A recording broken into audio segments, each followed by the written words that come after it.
we're not done talking about EA. We got so much EA. Look at this giant EA logo, just ominous. It's taken over the show. No, we're being taken over by the EA logo, Rachel. Just like everything else in the world. But EA is actually doing something kind of cool possibly here. So they're backtracking a little bit. You know how they're like, oh, everything's gonna be microtransactions and free to play in the future, and that's what EA is gonna do. Because that worked out great for THQ, right? When they did that with MX versus ATV. Not like that company went bankrupt. Oh wait, they totally did, right? Oh, in your face. Yeah. So their CFO, he's got a great name, Blake Jorgensen. Who here we got a picture. What a handsome guy, because he's a Blake. And as we all know, all Blakes are just stunningly handsome, right? They're backtracking a little bit, and they're saying, well, maybe that's not quite what we meant. And so here is what he meant to say, essentially, or what they meant to say back at the Wedbush Transformational Technology Conference last week.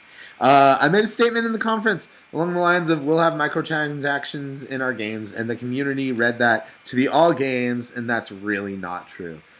You're going to see extensions off of products like Battlefield Premium, which are simply not microtransactions. They are premium services or add-on products, downloads that they're doing. It's essentially an extension of the gameplay that allows someone to take a game that might have played for 1,000 hours and play it for 2,000 hours.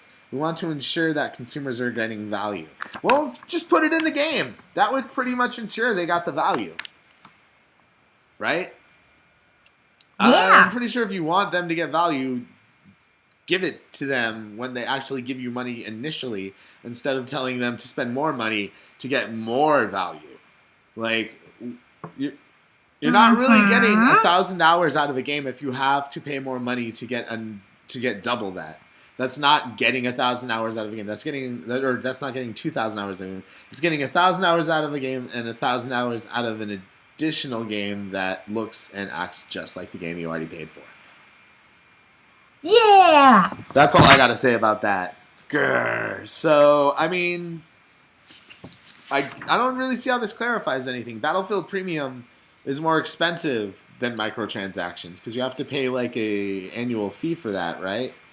If it's anything like Call of Duty's services. Yeah, and then additional add-on products or downloads, like that's pretty much what microtransactions are. Like, microtransactions are anything below the actual cost of the game itself. You can call any downloadable content a microtransaction, like up to probably about $20 is when it's like 15 or $20, I would say, would be the lower point of a microtransaction. What say ye, Miss Rachel? Yeah. You look so bored. I'm boring you, aren't I? I'm sorry I'm boring with my stupid stories.